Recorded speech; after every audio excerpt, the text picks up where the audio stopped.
A partir desta data, Salvador diminuiu o ritmo de seu crescimento e o povo começou a sentir o impacto da mudança. A cidade não era mais o centro político-administrativo da colônia. As atividades agrícolas e comerciais se enfraqueceram com o esvaziamento do poder burocrático das elites baianas. O baiano tem o sangue muito quente. A capoeira é um reflexo, né, desse sangue quente, que todo mundo pergunta se é dança, se é luta, mas eu acho que depende do momento. E muitos foram os momentos na história da Bahia em que a capoeira e esse sangue quente precisou mostrar serviço. Manhã de 12 de agosto de 1798.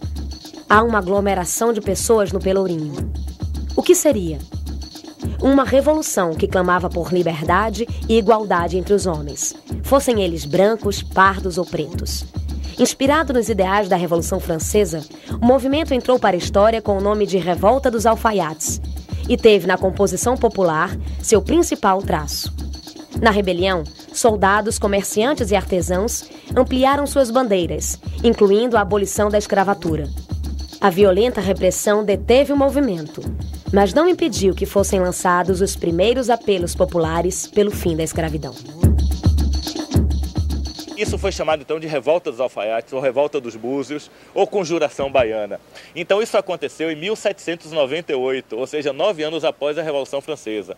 Então ela pretendia, primeiro, a independência do Brasil, segundo, proclamar uma república, terceiro, libertar os escravos e quarto, direitos iguais a todos os cidadãos. Em 1808, antes de se instalar no Rio de Janeiro, a família real portuguesa passou por Salvador, em fuga das investidas de Napoleão na Europa. Nessa ocasião, o príncipe regente Dom João VI abriu os portos às nações amigas, atendendo aos interesses da Inglaterra. Este fato marcou o fim do pacto colonial. O Brasil se integrava ao mundo. Para cá, então, com a abertura dos portos, vem firmas estrangeiras, comerciantes estrangeiros, especialmente ingleses. E Salvador passa a se modernizar naquele tempo. Ela passa de 45 mil habitantes para 180 mil habitantes. E também o processo abolicionista se dá ao longo de todo o século XIX. As nossas fotografias tomam forma de imagem. Os tempos de criança. Nesse prédio, onde hoje funciona o Mercado Modelo, foi um porto de tráfico de escravos. E por aqui chegaram centenas, milhares de irmãos meus, antepassados, que ficavam aqui aglomerados, aguardando o momento de serem vendidos lá em cima.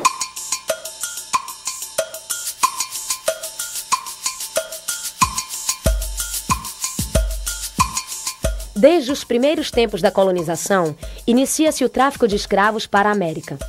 Os negros eram aprisionados na África, trazidos e vendidos para o trabalho forçado, em regime de completa escravidão. Conhecedores do trabalho agrícola, nada familiarizados com a cultura e as condições do território brasileiro, os africanos, durante séculos, formaram uma base da economia colonial escravista. O tráfico de escravos era feito no esquema de escambo. Os navios levavam para a África tabaco, aguardente e búzios para serem trocados por escravos. Para os donos de engenho, o negócio era excelente. O tráfico negreiro internacional foi um dos grandes negócios da época, enriquecendo os traficantes daqui e da além-mar. Agora nós estamos aqui no Solar do Unhão. O Solar do Unhão foi mais um porto de recepção de escravos, né? Nessa imediação do Solar do Unhão até o Mercado Modelo, nós tínhamos pontos de venda, né? E aqui eles já chegavam, já eram pesados, já eram preparados, lubrificados para serem vendidos como mercadoria.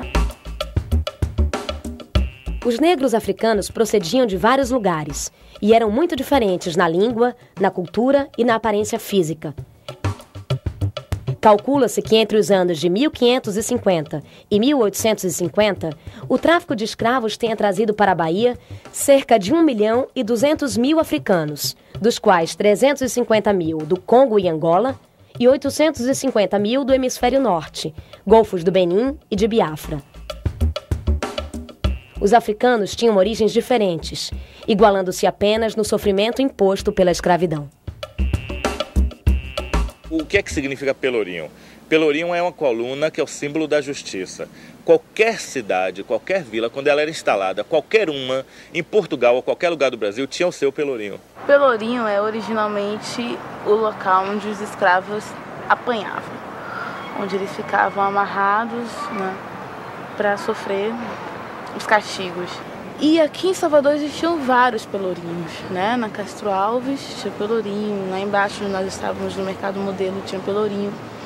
E quando eles colocaram pelourinho aqui, nesse Largo do Pelourinho, aconteciam os castigos eventuais, né? Tudo em praça pública, né? Para quem quisesse ver. Na sequência de uma série de revoltas políticas ocorridas no período da Regência, o Pelourinho, em 1835, foi palco de um importante acontecimento da história de Salvador: a Revolta dos Malês. Os malês eram um grupo de escravos de origem islâmica. Dominados, foram cruelmente castigados no Pelourinho. Tal brutalidade chocou a população da cidade. E neste mesmo ano, o Pelourinho deixou de ser local de suplício de escravos. A Revolta dos Malês também foi outra revolta sufocada. Ela aconteceu num sítio, o foco dela foi na Baixa dos Sapateiros, ali na Praça dos Veteranos, e essa Revolta dos Malês foi de 1835. Então, na verdade, os malês é de uma região da África de religião muçulmana. O que os malês pretendiam era criar uma república muçulmana na Bahia.